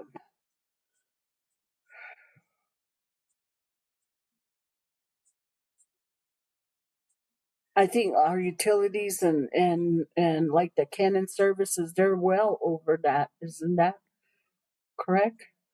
They're over 10,000. They're like in the 60. Oh yeah, these are just the initial POs that were Mhm. processed now between July 1 and the 31st that meet the threshold of the 3,500 to 10,000.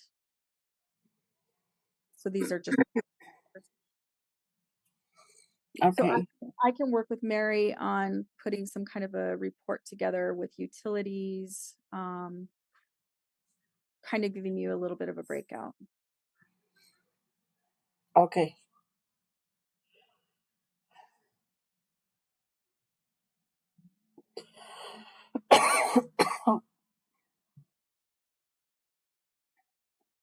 Madam President, can I ask you a question? Yes, go ahead.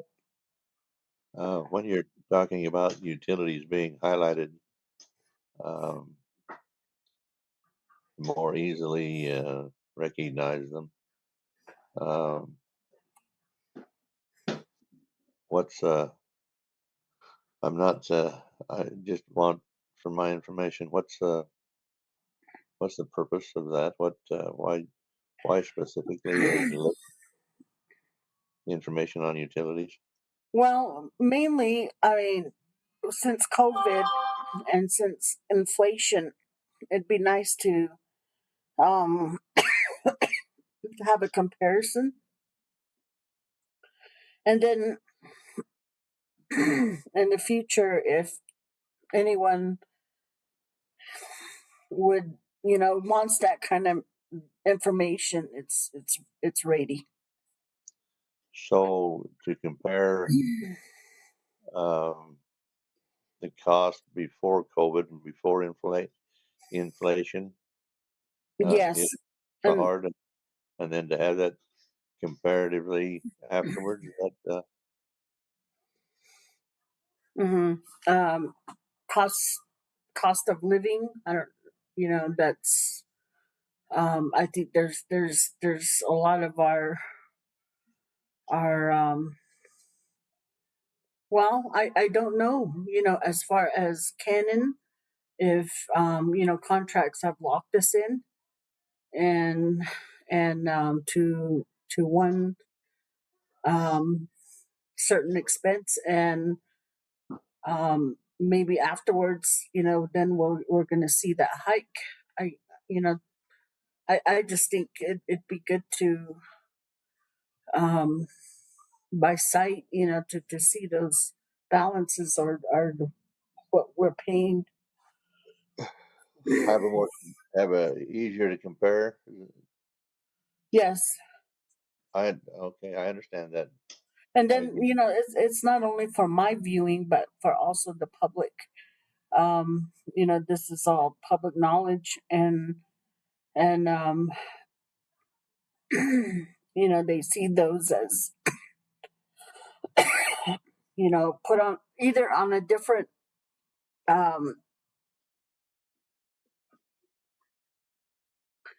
separate it for as a different report, or color code it. But I know with accounting, you have things that are written in red for a reason. So red is not the color I'm asking. No, I was just curious as to why you wanted them to have a comparison between before and after. Is I think it's good. We can see what effect the expenses increase and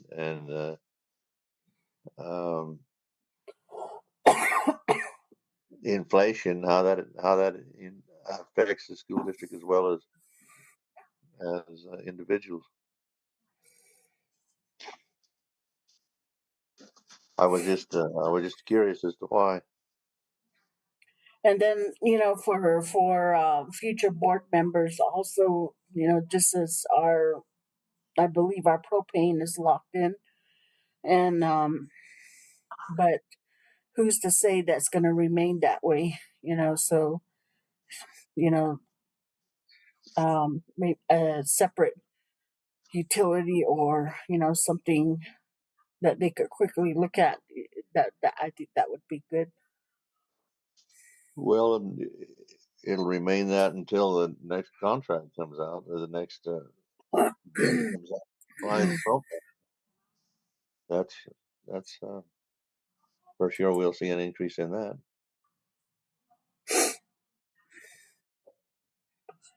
Okay, that's all I have. Thank you. Okay. Any other questions, comments, board members?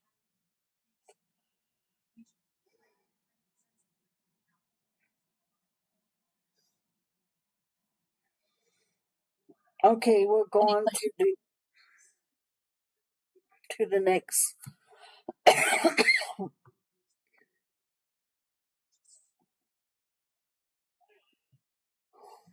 you. Good evening.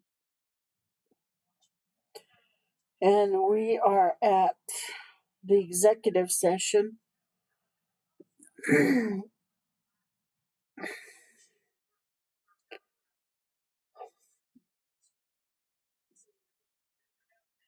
Can I have a motion to go to executive session? Madam President, Yes, go ahead. would you please read the executive session and what follows? Yeah.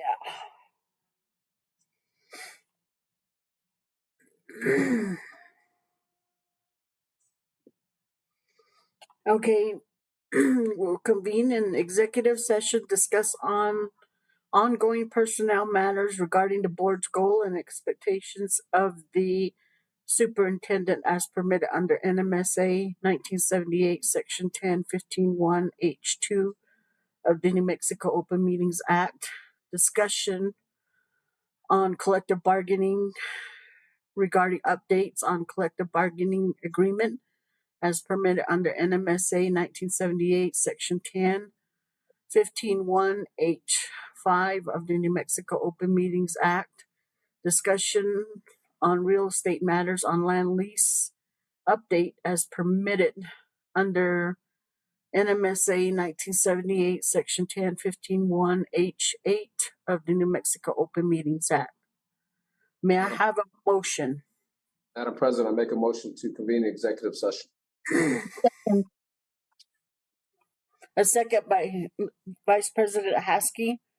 And we'll do a roll call. Vice President Haskell, Yes. Secretary Wells, Yes. Board Member George, Yes. and Board Member Montoya. Yes. And I say yes. So it's now 7:30 and we are going into executive session.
I was trying to read it off the screen. Hold on.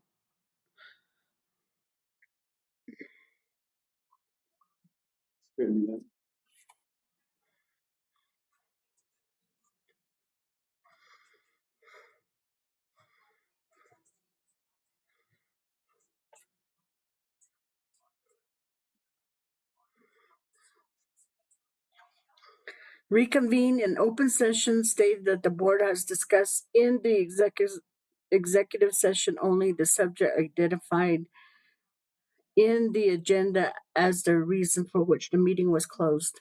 Discuss on ongoing personnel matters regarding the board's goal and expectations of the superintendent as permitted under NMSA 1978, Section 10-15-1, H2 of the New Mexico Open Meetings Act.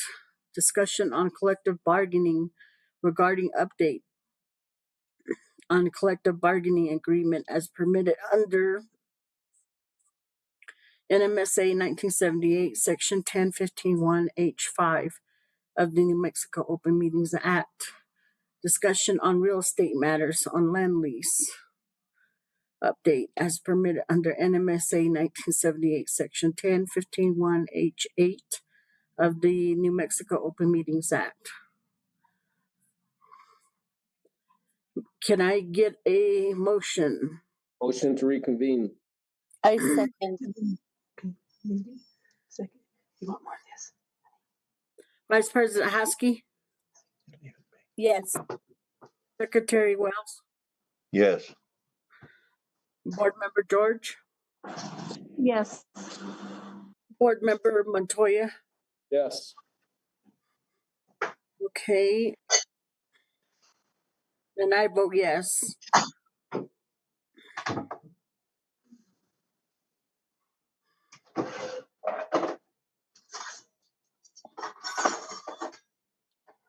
Okay, I need a motion and a second to approve the CBA as amended and send the CBA as amended to the CCEA for ratification. I need so a move. motion. To accept the amended language to the CBA. Yes. Secretary Wells motioned. I need a second. Yes, I second. Okay, we'll vote. Vice President Husky? Yes. Secretary Wells? yes. Board Member George? Yes. Board Member Montoya?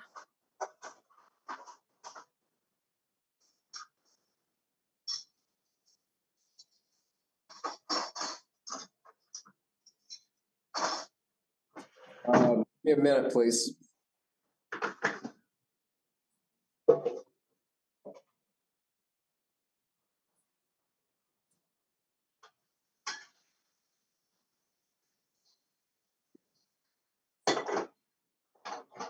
I'm weighing my options. I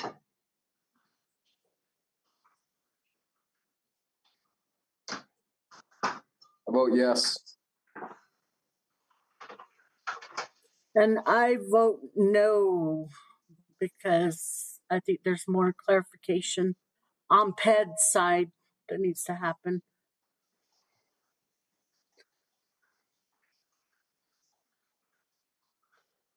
Okay.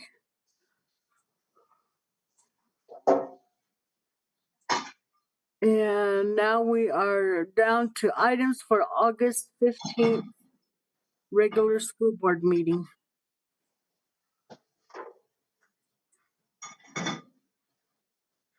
Any items for the next Tuesday's meeting?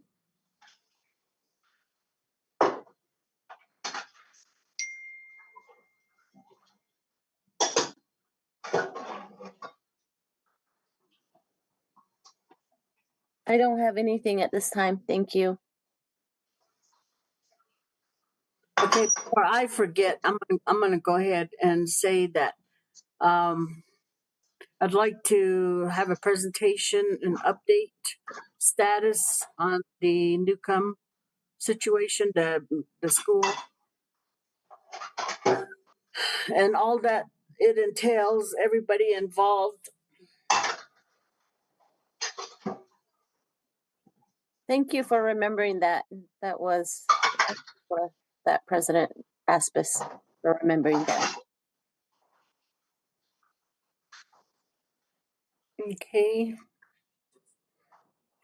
Anybody else has anything?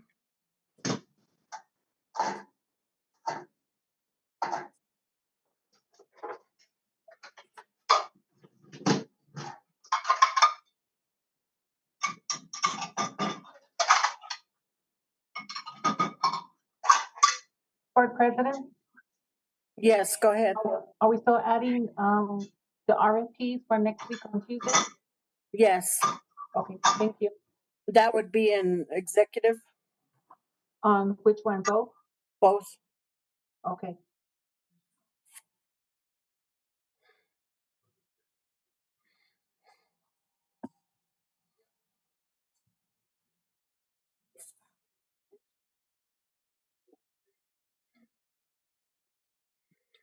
I also, oh,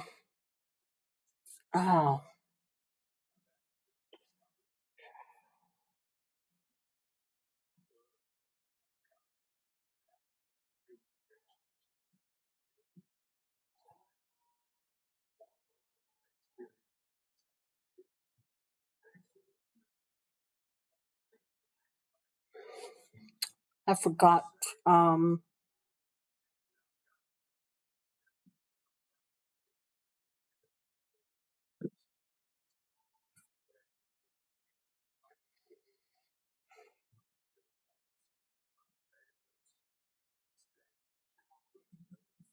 Did Vicky ever show up? Did not, Jared had called to find out if she would, and she had something that came up. Would you like to try to add her to Tuesday?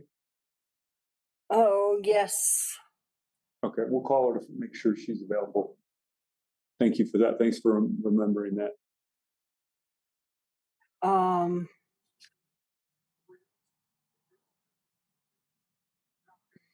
There's something else, but I'm forgetting. We can always add it tomorrow. Yeah, well, President controls it, right? so,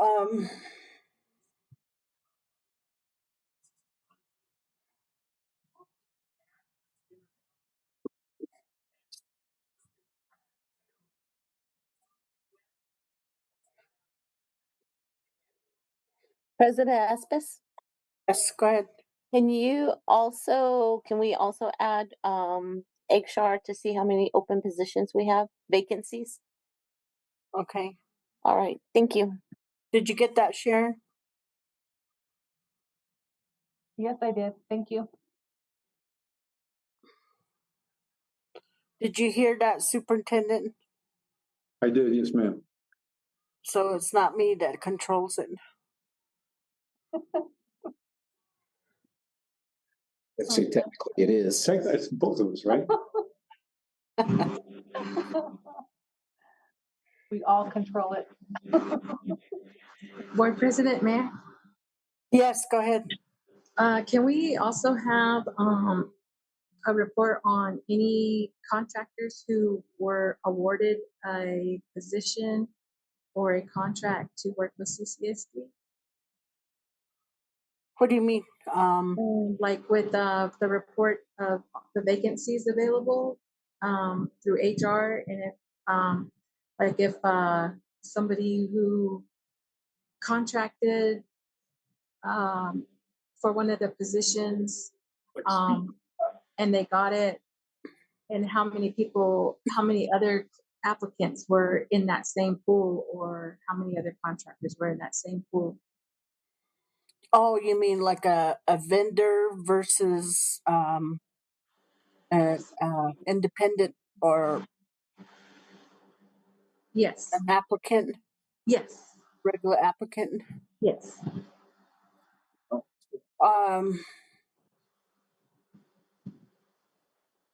A board attorney, how would you handle that? I want to make sure I understand. The question is, in addition to having the vacancy listing, we also have a report that shows if a contractor or vendor was hired, whether we first attempted to get an actual employee in place, and if so, how many people applied? Is that the question? The first part,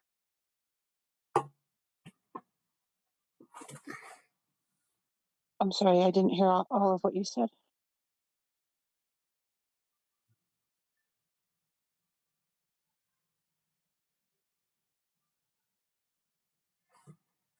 one was selected, um, who is that contractor that we're working with is what is how I'm asking. My apologies, Board Member George, but you were silent there for a while. I'm sorry, I couldn't hear you. I apologize. I don't know if you guys could hear, but I couldn't. No, she went out. Oh, okay, sorry. Yeah, did you guys get that last part? Yes, Yeah. ma'am. Okay. All right. Thank you. I think what she was asking, and that's a good question. I mean, if you have an HR report, I mean HR vacancy or vacancy with the HR in their report, and then instead of a off the street applicant getting it, a contractor or vendor does. Is that normal? Is that right? Is that a fair labor standard? So I'm still trying to make sure I understand. And the Board President, your question is, from a hiring practice standpoint, are there any guidelines that say hire internally, hire externally, or go out for contract, right? Or bid? Is that what you're asking? Because I would think a vendor would be a bid situation, whereas a applicant, off the street applicant, and that's, I don't know if that's a good definition to use, but would be the one that you're trying to target in the HR in that hiring process. And so most of the time, that's a business decision that entities get to make, whether they want to, how they want to staff. We have been forced over the years to try to secure some of those positions through contractors because we don't have folks applying for those jobs. And so I think it is a kind of just a business decision, but I'm still trying to make sure I understand what report we want so we can help Steve and staff know how to get you guys what you need.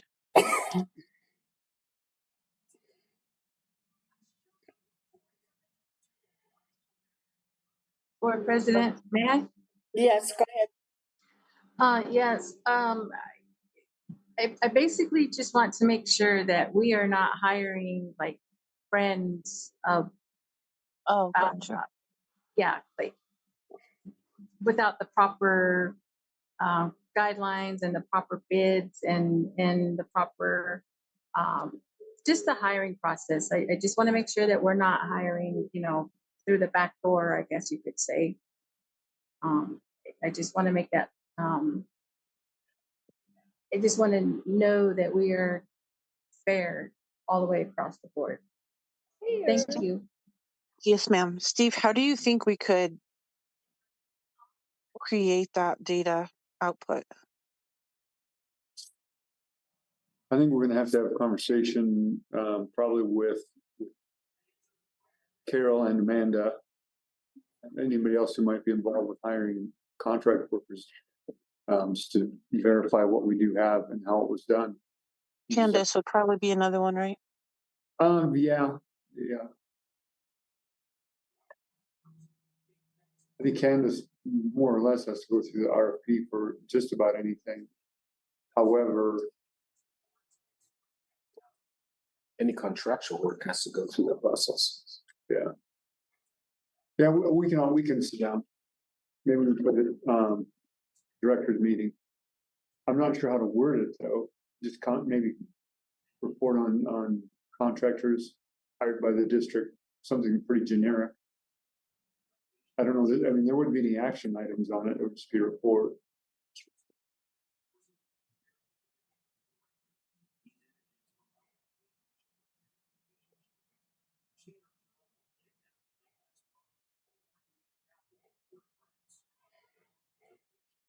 Jermaine, you're unresponsive. Oh, no, I was listening to you because I'm sorry. I agree with you that we need further discussion because I think it's not something we just have readily available. We'll have to, like you said, put something together, talking to various folks. And maybe it's also what I hear board member George saying too is what's our process and are we following it? So that's probably part of that discussion would be my guess. Okay.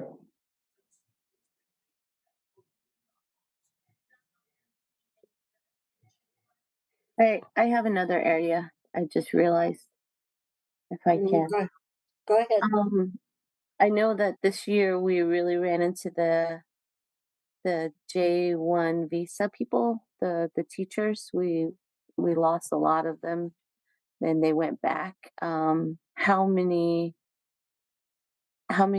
are in that same situation as last year? At the end of this school year, how many will be in that same situation? And what can be done in regards to how can we be proactive about helping those individuals now rather than waiting until the second semester? Thank you. I guess a presentation on our J1 status, superintendent. Tanya would have that information.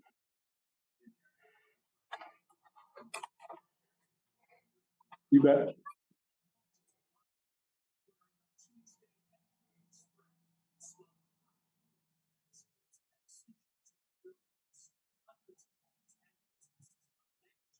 Okay.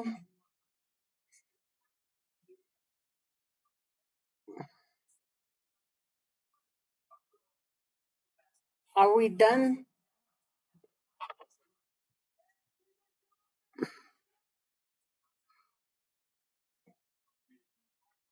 So a motion to adjourn? I so move. I second. Okay, do a roll call. Vice President Haskey, Yes. Secretary Wells, Yes. Board Member George, Yes. Board Member Montoya, Yes. and I say yes. Don't get used to this.